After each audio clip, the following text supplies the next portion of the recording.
Hi guys, welcome to our channel MNP job alerts. ఈరోజు మన video ఏంటంటే RRB 2025 ఏఎల్పికి ఎలా అప్లై చేయాలి అనేది స్టెప్ బై స్టెప్ ప్రాసెస్ అని ఈ వీడియోలో చూపిస్తాను. అండ్ ఈ వీడియో లాస్ట్ వరకు చూడండి, ఎందుకంటే నేను కూడా ఆర్ఆర్బి ఏఎల్పి రాస్తున్నానని తెలుసు. ఏఎల్పి CBT1 క్లియర్ చేశాను అండ్ CBT2 కూడా ఈ మే 6th రాశాను తిరుపతిలో. దాంట్లో కూడా మంచి స్కోర్ వచ్చింది. ఆ స్కోర్ అండ్ ఇప్పటి కోసం వీడియో లాస్ట్ వరకు చూడండి.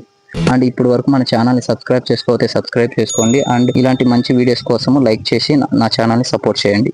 Okay, let's get in to the video.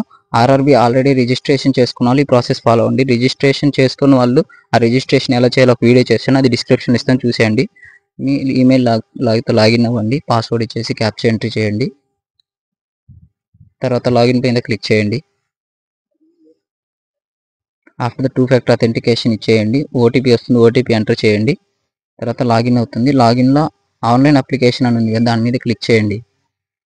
Online application click చేసిన తర్వాత అక్కడ రన్నింగ్లో మనకి ఒక నోటిఫికేషన్ మాత్రమే చూపిస్తుంది. సో అదే అనమాట ఆర్ఆర్బి 2025ది. సో దానికి ఫస్ట్ మనం జోన్ సెలెక్ట్ చేసుకోవాలి. తర్వాత చెక్ బాక్స్ మీద క్లిక్ చేసి నెక్స్ట్ మీద క్లిక్ చేయండి. ఇక్కడ మన బేసిక్ డీటెయిల్స్ మొత్తం ఫిల్ చేయాల్సి ఉంటుంది.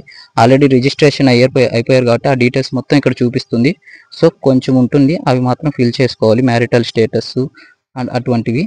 అండ్ మీ క్యాస్ట్ సర్టిఫికేట్స్ అవన్నీ దగ్గర పెట్టుకొని అవన్నీ ఫిల్ చేసేయండి. డీటెయిల్స్ మొత్తం మీ ఏ caste date of issue and అటువంటి మొత్తం ఫిల్ చేసేయండి. ఆఫ్టర్ దట్ సేవ్ చేసి నెక్స్ట్ మీద క్లిక్ చేయాలి. తర్వాత ఏం చేయాలంటే ఇక్కడ అదర్ డీటెయిల్స్ అనేవి ఫిల్ చేయాల్సి ఉంటుంది అనమాట. ఎగ్జాంపుల్ మీరు ఎక్స్ సర్వీస్ మెన్ అయితే ఎస్ క్లిక్ చేయాలి, ఆర్ఎల్స్ నో.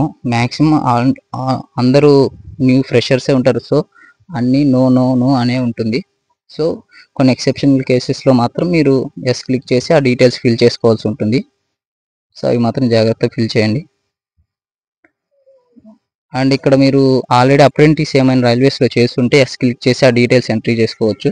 ఆర్ఎల్స్ ఇది కూడా నో అని క్లిక్ చేసుకొని తర్వాత నెక్స్ట్ ప్రొసీజర్ ఏంటంటే బ్యాంకింగ్ డీటెయిల్స్ కరెక్ట్గా ఇవ్వాల్సి ఉంటుంది. ఎందుకంటే మనకి రిఫండ్ అవ్వాల్సింది ఈ బ్యాంక్ అకౌంట్కే కదా. So account holder name, bank account number and confirm and IFSC code ఇవన్నీ ఎంట్రీ చేసిన తర్వాత సేవ్ అండ్ నెక్స్ట్. ఇక్కడ మాత్రం మన ఎడ్యుకేషనల్ క్వాలిఫికేషన్స్ మాత్రం మనం ఎంట్రీ చేయాల్సి ఉంటుంది. 10th ఆల్రెడీ మనం ఎంట్రీ చేసాం కాబట్టి అది ఆల్రెడీ వస్తుంది. ఒకవేళ ఎడిట్ చేసుకోవాలంటే ఎడిట్ చేసుకోవచ్చు. అండ్ ఇంటర్ అయితే ఉండదు, ITI ఉంటుంది. డిప్లొమా 3 years డిగ్రీ ఇవన్నీ ఉంటాయి. సో మీరు ఏ చదువున్నారో అవన్నీ డీటెయిల్స్ ఎంట్రీ చేసి and university, year of pass, percentage, university అవన్నీ ఎంట్రీ చేసి యాడ్ మీద క్లిక్ చేయాలి. సో ఇంకా ఏమైనా ఉంటే యాడ్ మీద క్లిక్ చేసి యాడ్ చేసుకోవచ్చు. ఆర్ఎల్స్ నెక్స్ట్ మీద క్లిక్ చేయండి. ఈ సెక్షన్లో వచ్చేసి మన ఫోటో, మన సిగ్నేచర్ అయితే అప్లోడ్ చేయాల్సి ఉంటుంది. ఇది మెయిన్ అన్నమాట. ఎందుకంటే కొంతమంది నాకు తెలిసిన వాళ్ళకి ఫోటో సరిగా లేదని చెప్పి లాస్ట్ టైం 2024 అప్లికేషన్ అప్పుడు రిజెక్ట్ చేశారు. సో అందుకని జాగ్రత్తగా ఫోటో అనేది అక్కడ ఆల్రెడీ వాళ్ళు మెన్షన్ చేశారు. 2 months బిఫోర్ ఉండాలి. అండ్ ఒక్కోటి పిచ్చి పిచ్చిగా ఉండకూడదు అండ్ క్లియర్గా ఉండాలి, బ్లర్గా ఉండకూడదు అలా. అండ్ సిగ్నేచర్ కూడా వాళ్ళు కొన్ని నోట్స్ ఇచ్చారు ఏంటంటే బ్లాక్ పెన్తో సిగ్నేచర్ పెట్టి ఉండాలి. అది కూడా 30 to 49 KB సైజులో ఉండాలి. JPG ఫార్మాట్లో మాత్రమే వాళ్ళు యాక్సెప్ట్ చేస్తారని క్లియర్గా మెన్షన్ చేశారు. వీటిల్లో ఏది లేకపోయినా కానీ వాళ్ళు తీసుకోరనమాట. ఎందుకంటే అది ఆల్రెడీ సిస్టమ్ జనరేటెడ్. మీరు అప్లోడ్ చేసేటప్పుడు కూడా అది రిజెక్ట్ చేసేస్తుంది. అందుకని జాగ్రత్తగా అప్లై చేయండి. ఒకవేళ మీరు ఇప్పుడు అప్లై చేసి తర్వాత రిజెక్ట్ అయిందంటే అప్పుడు మనం ఏం చేయలేము. సో ఇచ్చిన నోట్స్ అన్ని పాటించండి. ఆఫ్టర్ దట్ ఏంటంటే మొత్తం చూసేసండి ఒకసారి.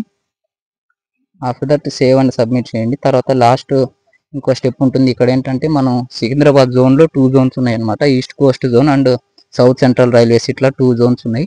ఈస్ట్ కోస్ట్ జోన్లో మనకి వైజాగ్, విజయవాడ వస్తాయి.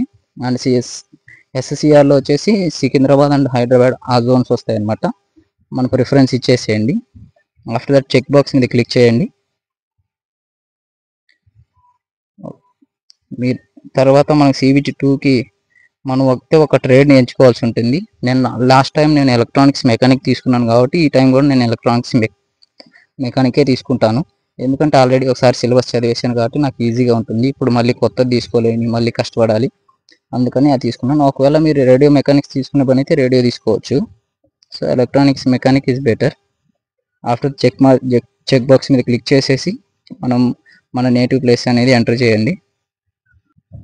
ఎంట్రీ చేస్తే ఏమవుతుందంటే ఆ చుట్టూ ఉండే సెంటర్లో మనకి ఎగ్జామ్ ఇవ్వడానికి ఛాన్స్ ఉంటుంది. తర్వాత సేవ్ మీద క్లిక్ చేసి ప్రింట్ అప్లికేషన్ ఉంటుంది. ఒకసారి మీరు ప్రివ్యూ డీటెయిల్స్ మొత్తం చూసుకునే పని అయితే చూసుకోవచ్చు.